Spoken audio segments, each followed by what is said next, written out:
ویسے تو آپ کو پتا ہے ہر روز ہم سیاست کا ایک سیگمنٹ جو ہے وہ ضرور کرتے ہیں اپنے شو کے اندر، کیونکہ آپ سننا چاہتے ہیں کہ ملکی سیاست کے اندر کیا ہو رہا ہے، لیکن ہم نے سوچا کہ آج سیاست سے ریلیٹڈ ہی یہ ٹاپک ہے، ایک شخصیت سے آپ کی ملاقات کرواتے ہیں جن کا تعلق تو ہے سیاست سے، لیکن آج ہم نے ان سے سیاست پہ بات نہیں کرنی ہے بلکہ ان کی پرسنل لائف پر کس طرح سے ان کی انٹری ہوئی تھی سیاست میں اور کیا دھواں دھار بیانات کی وجہ سے عمومی طور پہ جانے جاتے ہیں۔ خیر ہم آگے بڑھتے ہیں، تھوڑا سا میں پولیٹیکل منظرنامہ آج کل کا بتا دوں، پھر ہم ذرا سیاسی بات کر لیتے ہیں اور شخصیت مہمان کا تعارف بھی کرا دیتے ہیں۔ سب سے پہلے تو جناب ہمارے صدر مملکت آصف علی زرداری صاحب نے یہ کہا ہے کہ جو معاہدہ ہمارا ہے حکومت کے درمیان، اس پر عمل درآمد اب نہیں ہو رہا، جو اتحادی حکومت ہے اس کے ساتھ چلنا اب ہماری مجبوری ہے۔ صدر مملکت سے گورنر ہاؤس میں لاہور میں پاکستان پیپلز پارٹی پنجاب کی جو پارلیمانی کمیٹی ہے یا پارٹی ہے اس کے ارکان نے ملاقات کی اور اس میں انہوں نے شکایات کے انبار لگا دیے کہ ہماری باتیں نہیں مانی جا رہی، انتظامی معاملات تو پرائم منسٹر اور پریزیڈنٹ کی ملاقات بھی تو ہوئی تھی، اس کے اندر بھی کوئی معاملہ میرے خیال میں نہیں ہوئے، تبھی زرداری صاحب کو خود آ کے اسٹیٹمنٹ دینا پڑی۔ اور ہم مسلسل جب بھی یہ بات کرتے ہیں، نون لیگ کی لیڈرشپ کہتی ہے کہ ہلکی پھلکی موسیقی ہے جی، یہ تو چلتی رہتی ہے، لیکن ایسا نہیں ہے، صورتحال کچھ بہت اچھی نہیں ہے۔ پارٹی فنڈز کی تقسیم ہو، مختلف عہدوں کی تقسیم ہو، خاص طور پہ پنجاب کے اندر تو معاملات صحیح نہیں، اور معاہدے سے مراد یہ ہے کہ پاور شیئرنگ کا جو معاملہ ساؤتھ کے اندر ہماری مرضی کے لوگ لگیں گے۔ اچھا، مجھے اس چیز سے بڑا اعتراض ہے جب یہ کہا جاتا ہے نا کہ ہلکی پھلکی موسیقی چل رہی ہے، مطلب عوام پھر کیا سمجھے کہ آپ کی یہ ہلکی پھلکی موسیقی صرف دکھانے کے لیے ہے، صرف یہ دکھانے کے لیے، اصل میں وہ کیا رہا ہے؟ بہرحال یہ تو آج کل سچویشن ہے ملکی سیاست کی، اب میرے سے انتظار نہیں ہو رہا۔ آج ہم نے جن شخصیات کو مدعو کے لیے، بالکل بھی ان کا چہرہ نیا نہیں ہے، آپ ٹیلی ویژن اسکرین پہ دیکھتے ہیں، JUI کو ریپرزینٹ کرتے ہیں، پاکستان کی پولیٹیکل رجیم کو ریپرزینٹ کرتے ہیں۔ حافظ حمداللہ صاحب ہمارے ساتھ موجود ہیں، سینیٹر بھی رہے ہیں اور ہیلتھ منسٹر بلوچستان بھی رہے ہیں، پچھلی کئی دہائیوں سے سیاست میں، ان کا خاندان انفیکٹ سیاست میں ہے اور اب ماشاءاللہ خود بھی ان کو کافی عرصہ ہو گیا۔ تو ہم نے کہا حمداللہ صاحب سے ہم تند و تیز جملے تو سنتے ہی رہتے ہیں، آج ذرا تھوڑی لائٹ ان کی لائف کے حوالے سے بھی بات کی جائے اور ہلکی پھلکی پھر سیاست پہ بھی بات ہوئی جائے، ہلکی پھلکی موسیقی پہ بھی بات کی جائے۔ کیسے آپ؟ ٹھیک ٹھاک ہیں؟ ویلکم۔ الحمدللہ، اللہ کا احسان ہے، بہت so glad to have you, بہت شکریہ آپ تشریف لائے۔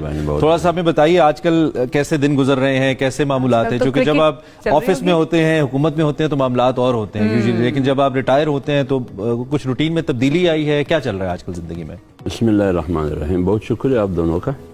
ایک بات یہ ہے، میں تو تقریباً ہمیشہ مصروف رہتا ہوں اور میری مصروفیت مختلف صوبوں میں، چاروں صوبوں میں آنا جانا ہوتا ہے، وہاں مختلف جلسے ہوتے ہیں، مختلف اجتماعات ہوتے ہیں، پارٹی بلاتے ہیں مختلف اس میں، تو وہاں میرا جانا ہوتا ہے۔ تو گھر پر میرے ایام کم ہوتے ہیں، گھر والوں کو کم میسر ہوتے ہیں آپ؟ بالکل کم، مطلب میں آپ کو یہ کہوں کہ 1 مہینے 1.5 مہینے میں اگر میں 2 دن گھر پر ہوں تو وہ بھی اپنے بچے جو پڑھتے ہیں اداروں میں، تعلیمی اداروں میں بھی میری ملاقات ان سے ناممکن ہے۔ شکایت نہیں کرتے گھر والے، وقت نہیں دیتے؟ گھر میں ایک آپ کو پتہ ہے کہ گھر میں لڑائی کا ایک اور ہی سما ہوتا ہے۔ سیاستدانوں کے بارے میں کہا جاتا ہے نا، سیاست ان کی دوسری بیوی ہے، کیونکہ اس کو بھی وقت دینا پڑتا ہے اتنا۔ رسول اللہ صلی اللہ علیہ وسلم کی تعلیم یہ ہے کہ وَلِنَفْسِكَ عَلَيْكَ حَقًّا، اس جان کا بھی آپ پر حق ہے،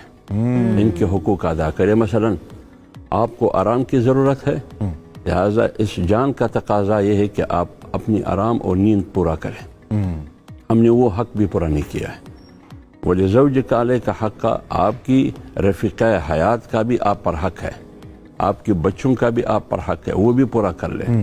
اللہ معاف کرے، ہم نے اپنی مصروفیت کی وجہ سے وہ بھی پورا نہ کر سکے ہم، تو اس وجہ سے ضرور کچھ نہ کچھ وہ ہلکی پھلکی لڑائی ہوتی ہے، ہلکی پھلکی لڑائی، لڑائی میں خاموش رہتا ہوں، بہت ضروری ہے نا، کیونکہ وہ اس لیے خاموش کہ قصور میرا ہے، قصور آپ کا ہے۔ بچے کیا کہتے ہیں؟ بچے بھی یہ گلہ کرتے ہیں یا صرف ہماری بھابھی کرتی ہیں؟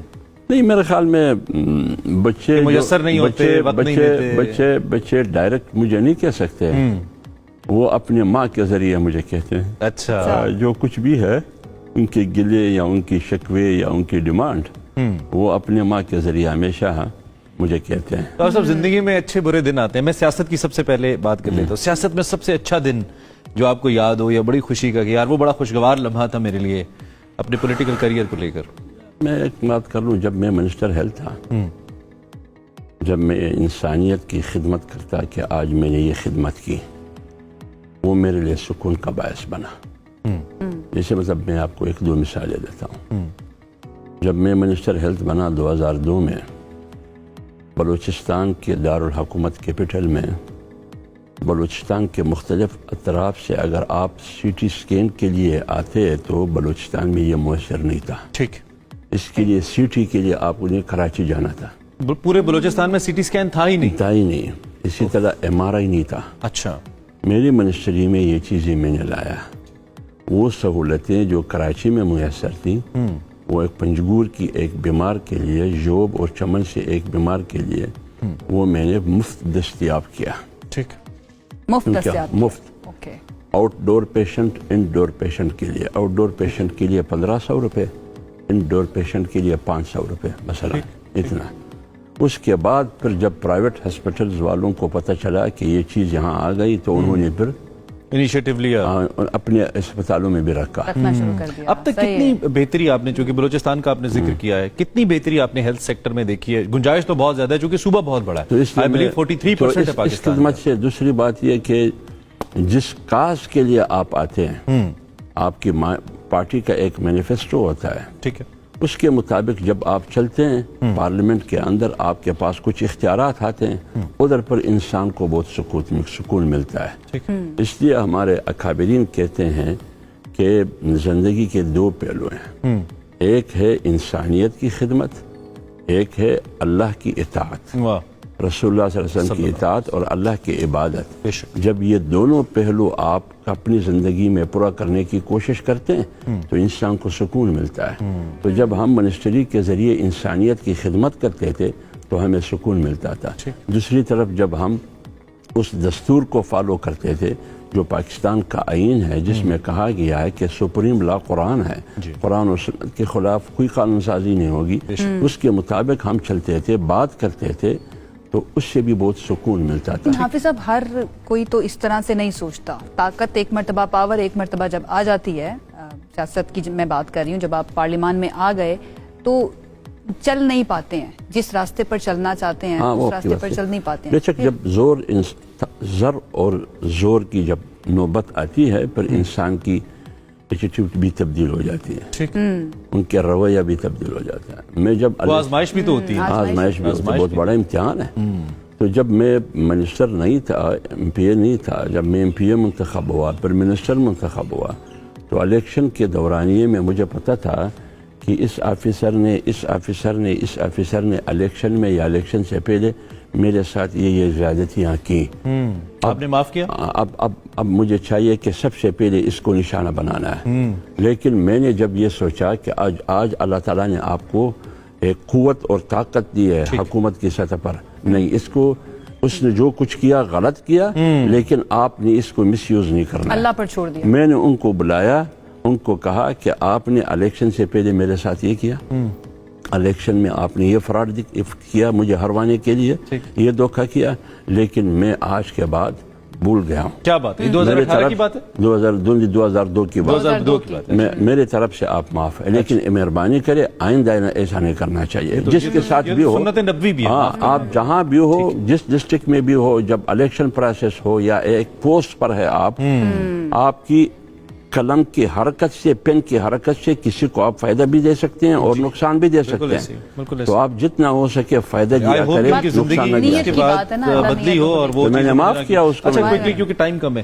جے یو آئی کے ساتھ سفر کیسا رہا؟ شروع سے مواقع تو ملے ہوں گے. پہلے میں یہ پوچھوں کہ آغاز کہاں سے ہوا سیاست کا؟ آغاز بھی اور پھر جے یو آئی کے ساتھ. میں عرض کر لوں، شاید لوگ اس پر یقین کریں گے یا نہیں کریں گے، میں پیدائش سے پہلے ہی میری پارٹی جے یو آئی تھی. اچھا. وہ اس لیے کہ میرے والد کا تعلق جے یو آئی سے تھا. جو ڈسٹرکٹ میرا ہوم ڈسٹرکٹ ہے، جہاں میری پیدائش ہوئی ہے، آج چمن قلعہ عبداللہ، یہ میرا ہوم ڈسٹرکٹ ہے، وہاں میری پیدائش ہوئی ہے. وہاں سب سے پہلے مفتی محمود رحمۃ اللہ علیہ، جو مولانا عبد الرحمن صاحب کے والد محترم تھے، ان کو سب سے پہلے میرے ہوم ڈسٹرکٹ میں میرے والد لے کے آیا تھا. اچھا. مولانا غلام غوث ہزاروی کو لے کے آیا تھا. اچھا. مولانا درخواستی صاحب کو جے یو آئی کے امیر تھے، اس کو لے کے آیا تھا. تو یہ آج کل کا نوجوان گلہ بھی کرتا ہے. تو اس وقت جب وہ جے یو آئی میں تھے میری پیدائش نہیں ہوئی تھی. اچھا، یہ آج کل کا نوجوان یہ گلہ کرتا ہے کہ پارٹیز میں جمہوریت نہیں اور جمہوریت نہیں ہے. اس میں کہنے میں کوئی دو رائے نہیں. سب پارٹیاں کیا کہنا چاہیے، شخصیات کے آس پاس گھومتی ہیں. آپ کی پارٹی مولانا صاحب کی شخصیت کے آس پاس، نواز شریف صاحب، عمران خان صاحب، زرداری صاحب. تو